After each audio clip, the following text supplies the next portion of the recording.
नमस्कार। और आज हमने आपको कल जो वीडियो बनाया था या कल आपको वीडियो मिला होगा इससे पहले वाला, ठीक है, सेकंड वीडियो वर्णमाला का।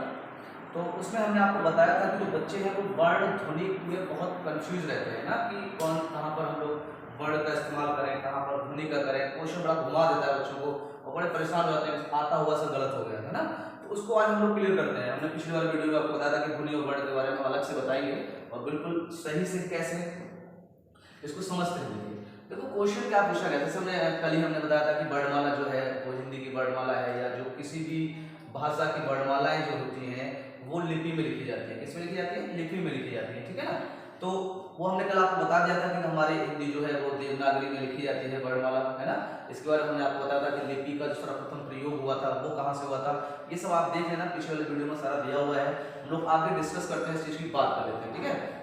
जो इससे पहले वीडियो हमने बना रखा है वो स्टार्टिंग के हिंदी का बना रखा है, संविधान में कब जगह मिली है ना, किन किन भाषाओं से मिली, इन सभी के बारे में आप पीछे वाले वीडियो को देख सकते हैं, ठीक है। हम लोग बात करते हैं अनिश्चित। देखिए क्वेश्चन पूछा, जैसे पूछा गया है, बहुत क्लियर करके क्वेश्चन पूछा जाता है कि भाषा की मौखिक इकाई क्या है। अगर आपसे डायरेक्ट क्वेश्चन पूछा जाता है तो ऐसे ही यूनिक करके क्वेश्चन पूछते हैं वो, और आप वर्ण को लगा बैठते हैं, ध्वनि में बड़ा कंफ्यूज रहते हैं। तो इसके लिए आप क्लियर करेंगे। देखो भाषा की मौखिक इकाई की अगर बात करेगा, किसकी बात करेगा? भाषा की मौखिक इकाई। मौखिक मतलब जब हम लोग बोलते हैं, क्या बोलते हैं?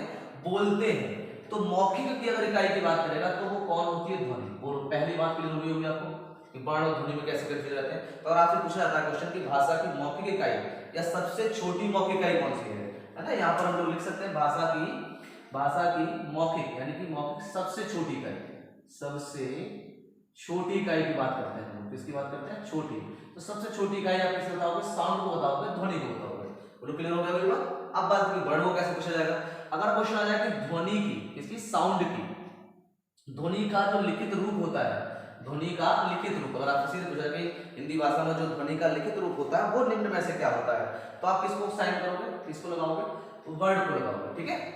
अब बात करते हैं कि बिल्कुल डायरेक्ट वर्णमाला से कैसे पूछेगा या वर्ण के बारे में कैसे पूछेगा, तो उसकी बात करते हैं। और बात देखिए, कहेगा कि भाषा की लिखित छोटी इकाई। अगर मौखिक छोटी इकाई पूछेगा तो आप ध्वनि को लगाओगे, लेकिन अगर भाषा की लिखित, जिसको हम लिखते हैं, है ना, किसके द्वारा लिखा जाएगा, तो उसकी अगर हम लोग बात करें तो वो हमारा क्या है? वर्ण को आप लगाओगे। किसको लगाओगे? वर्ण को। याद रखना, भाषा की लिखित छोटी इकाई, सबसे छोटी इकाई, भाषा की लिखित सबसे छोटी, क्या कहेंगे आप? सबसे छोटी।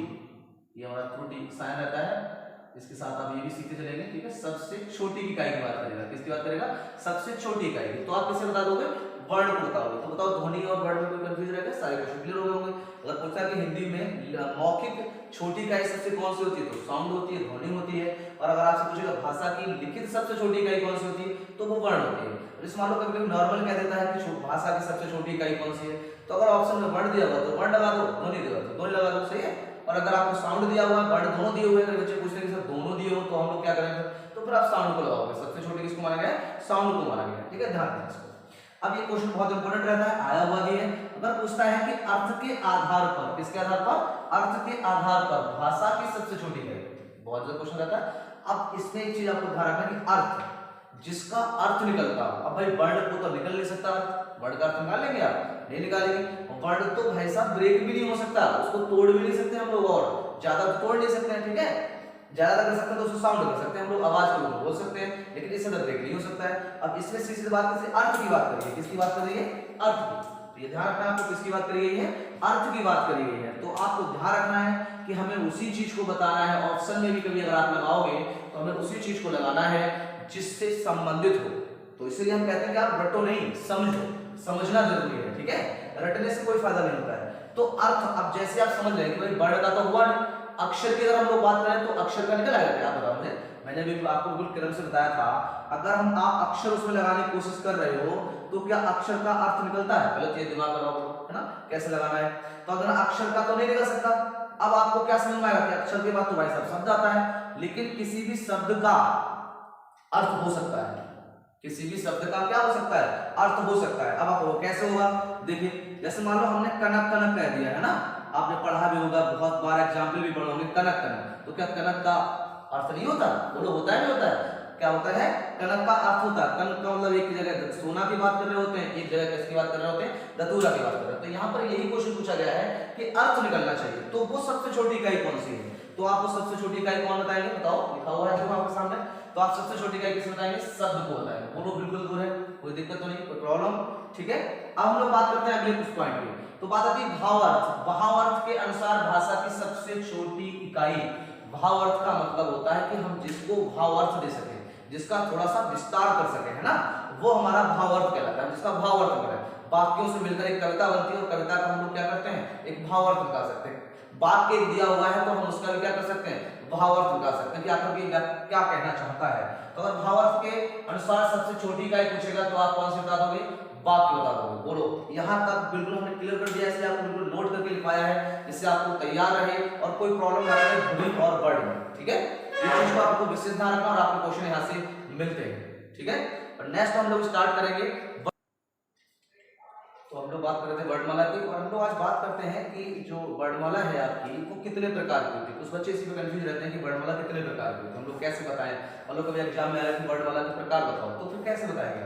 तो ध्यान रखना इस बात को कि कैसे समझते हैं इसको, और ध्यान रखिए। वर्णमाला जो होती है वो आपकी दो प्रकार की होती है। कितने प्रकार की होती है, दो प्रकार की। वर्णमाला जो है बाकी पीछे आपको बता चुके हैं वर्णमाला के बारे में सारी जानकारी है ना। तो दो प्रकार की होती है, एक तो आपकी होती है उच्चारण के आधार पर। किसके आधार पर वर्णमाला होती है, उच्चारण पर। जो हम लोग उच्चारण करते हैं वो हमारे उच्चारण के आधार पर कहलाती है।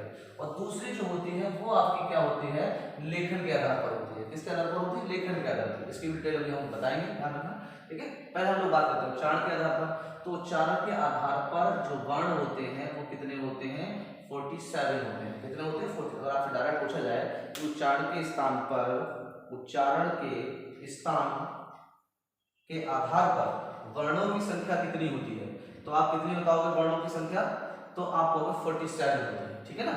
अब जो वर्ण होते हैं, कभी पूछता है कि वर्ण कितने प्रकार के होते हैं, कितने प्रकार के वर्ण होते हैं, तो आपको वर्ण जो होते हैं वो दो प्रकार के होते हैं। एक स्वर होता है और एक क्या होता है, व्यंजन होता है। ये वर्णों के प्रकार कहलाते हैं। क्या कहलाते हैं, वर्णों के प्रकार कहलाते हैं। कभी कभी क्वेश्चन पूछता है कि स्वर क्या होता है, तो आपको स्वतंत्र रूप से बोले जाते हैं। क्या बोले जाते हैं, स्वतंत्र रूप से बोले जाते हैं। जो स्वतंत्र रूप से बोले जाएंगे वो हमारे क्या कहलाएंगे, स्वर कहलाएंगे। और जो व्यंजन होते हैं वो सुरों की सहायता से बोले जाते हैं। सुरों की सहायता से, किससे बोलेंगे, सुरों की सहायता से। क्योंकि आपने देखा होगा, हमने अभी इससे पहले आपको अक्षर बताया था, तो सुरों की सहायता से जो बोले जाएंगे वो व्यंजन कहलाएंगे। जैसे का है, ये का वैसे तो वर्ण है, और जैसे इसमें आ जोड़ दोगे तो ये क्या बन जाता है, का बन जाता है। क्या बन जाता है, का। और यही आपका क्या है, वर्ण है। ये क होता है और ये का होता है, क्योंकि का में आ की भी आवाज आना जरूरी होती है, ठीक है। और जब तक ये आ इसके साथ इंक्लूड नहीं होता है, जुड़ता नहीं है, तब तक ये क्या रहेगा, क।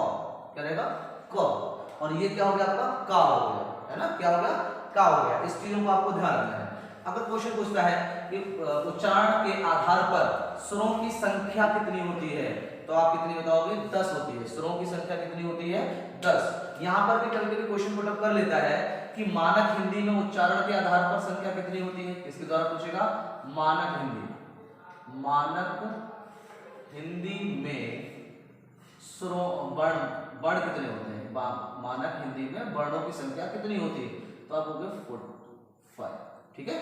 अगर मानक हिंदी में वर्णों की संख्या पूछेगा तो आप कितने बताओगे, तो आप कहोगे 45 होती है। कितनी होती है, 45, मानक हिंदी के द्वारा।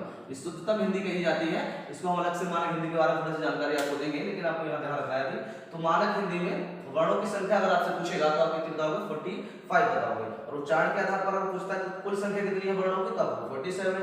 वर्ण कितने प्रकार के होते हैं, तो आपको 2 प्रकार के होते हैं। कौन कौन से, स्वर और व्यंजन, ठीक है। ये आपको ध्यान रखना है। तो संख्या 10 हो गई। व्यंजनों की संख्या टोटल कितनी हो गई, तो आपको 37 हो गई। कितनी होगी, 37। अब इसमें भी डिवाइड हो जाते हैं। कुल व्यंजन अगर आप पूछता है कितने बचे होंगे, तो आपको 35। और कुल व्यंजनों की संख्या पूछेगा तो आप कितने बताओगे, 35 होती है। ये 2 आगत व्यंजन होते हैं। अगर पूछे आगत व्यंजनों की संख्या कितनी होती है, तो आप कहोगे 2 होती है। आगत व्यंजनों को ही हम विदेशी व्यंजन भी बोलते हैं। क्या बोलेंगे, विदेशी व्यंजन बोला जाता है। क्या बोला जाता है, विदेशी व्यंजन बोला जाता है, ठीक है। इसको ध्यान रखना है। और इनकी संख्या कितनी होगी, 2 होगी। कौन कौन सी, जा और फा होती है। क्या होती है, जा नहीं होता, हम लोग जा बोलते हैं। अगर नुक्ता लगा हुआ है तो इसको हम लोग क्या बोलेंगे, जा बोलेंगे। जैसे गजल है ना, क्या होता है, गजल होता है। फाहा बोलते हैं इसको क्योंकि इसको नुक्ता लगा होता है, तो ये विदेशी कहलाते हैं, ध्यान रखना।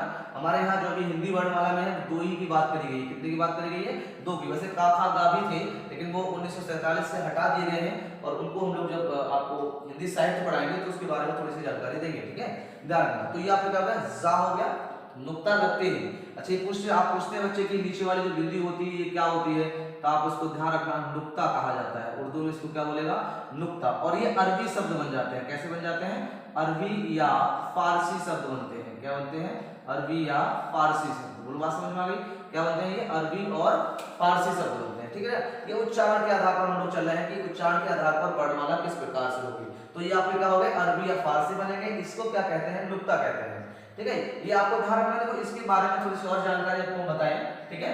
जैसे हम लोग लेते हैं कभी कभी ये ऊपर साइड हो जाता है, ठीक है, इसको नीचे ऐसे पीछे लगा होता है, ऊपर लगा होता है, ठीक है, और आगे लगा होता है। ये चार ऐसे करके बिंदु लगे होते हैं, आगे भी हम बताते रहेंगे इसके बारे में, लेकिन आप थोड़ा समझ लो इसके बारे में, ठीक है। ये अगर किसी अक्षर के ऊपर अगर कोई बिंदी लगी हुई है तो इसे क्या कहते हैं, तो इसे आप क्या बोलोगे, अनुस्वर बोलोगे। क्या बोलते हो आप, अनुस्वर बोला जाता है, इसे अनुस्वर कहा जाता है। ये पीछे जो लगी होती है इसे पंचमाक्षर बोलते हैं। जैसे का था गा के अंत में लगेगी ना, इसे क्या बोलेंगे हम,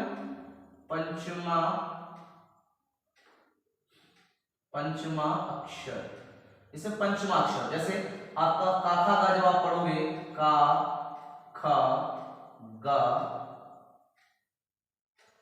गा घा और उंगा। अभी अंगा, ये अंगा होता है, कुछ बच्चे गलत करते हैं, इसे डाम डाम बोलते रहते हैं, पर अंगा होता है। का खा गा घा उंगा, क्या बोलते हैं, उंगा, सही है। तो ये अंगा के पीछे जो लगी हुई है यही पांचवा अक्षर चिन्ह कहलाता है, क्या कहलाता है, पांचवा अक्षर चिन्ह कहलाता है। कैसे बोलेंगे इसको, पांचवा अक्षर चिन्ह बोला जाता है, ये आपको ध्यान रखना है, ठीक है। बात करते हैं नीचे जो लगा होता है, बहुत इंपॉर्टेंट रहता है। इस वजह से आपने देखा होगा कि ये डा होता है, ये क्या होता है आपका, डा होता है, ये डा होता है, ये डा होता है। और जैसे ही हम इसके ऊपर लगा देंगे, यही हमारा ये वाला चिन्ह होता है जो आप देख रहे हैं, तो इन्हीं को हम लोग फिर क्या बोलने लगते हैं, ये अड हो जाता है, ये अड हो जाता है, ये आ का उच्चारण करता है। तो अनुनासिक जितना भी लगा होता है वो आपका अंग के पीछे होता है, तो ये आ का उच्चारण करने लगते हैं, ठीक है, एकदम खुद का उच्चारण नहीं होता है, ये आ का करने लगते हैं। और ये अनुस्वर होता है, उसका उच्चारण स्थान जो होता है वो आपका क्या होता है, नासिक होता है, क्या होता है, नासिक होता है। तो ये ध्यान रखना, ये वर्ण जो होते हैं इन्हीं को कहा जाता है, क्या बोला जाता है, इनके लग जाएगा तो ये आपको वैसे डा और डा होते हैं, लेकिन ये बाद में क्या बन जाते हैं, अड और अड बन जाते हैं, क्या बन जाते हैं, अड और अड। जब उच्चारण स्थान कराएंगे तो और आपको समझाएंगे। तो इस चिन्ह को क्या बोलते हैं, तो इसे आप ताड़न जात बोलते हैं, ताड़न जात बोला जाता है, क्या बोला जाता है, ताड़न जात चिन्ह बोला जाता है, ध्यान रखना, क्या बोला जाएगा, चिन्ह, ताड़न जात चिन्ह। और ये जो बने हुए हैं यही आपको हो जाएंगे ताड़न जात वर्ण हो जाते हैं। क्वेश्चन पूछ लेता है कि निम्न में से ताड़न जात कौन सा है, कौन सा वर्ण है, तो आपको पता होना चाहिए। तो ताड़न जात क्या बन जाते हैं, ये वर्ण बन जाते हैं। तो अगर आपसे ताड़न जात वर्ण पूछेगा तो आप ये बताओगे, या ध्यान रखना, आपको एक क्वेश्चन इसमें कहने मिल जाता है, इसको आप विशेष रूप से ध्यान रखेंगे, ठीक है। तो हम लोग ये पंचमाक्षर हो गया, ये आपका ताड़न जात चिन्ह हो गया। ताड़न जात कौन से होते हैं तो आप बताइए, अड बोलेंगे, इसको अड बोलेंगे, ठीक है, इसको अड और इसको अड बोल के देखो, इसको अड, इसको ढ, सही है। और हम लोग आगे की बात करें तो ये अगला वाला जो है ये हमारा क्या कहलाएगा, नुक्ता। इसको अभी हमने आपको बता दिया, तो आपको कुल मिलाकर ये जानकारी मिल गई होगी और इसको विशेष ध्यान रखेंगे, आगे भी आपको काम आते रहेंगे, ठीक है। तो ध्यान रखना, इस तरह से आपसे क्वेश्चन पूछे जाते हैं। हम लोग लेखन के आधार पर रहेंगे, हम नेक्स्ट वीडियो में लेखन के आधार पर चर्चा करेंगे, ठीक है।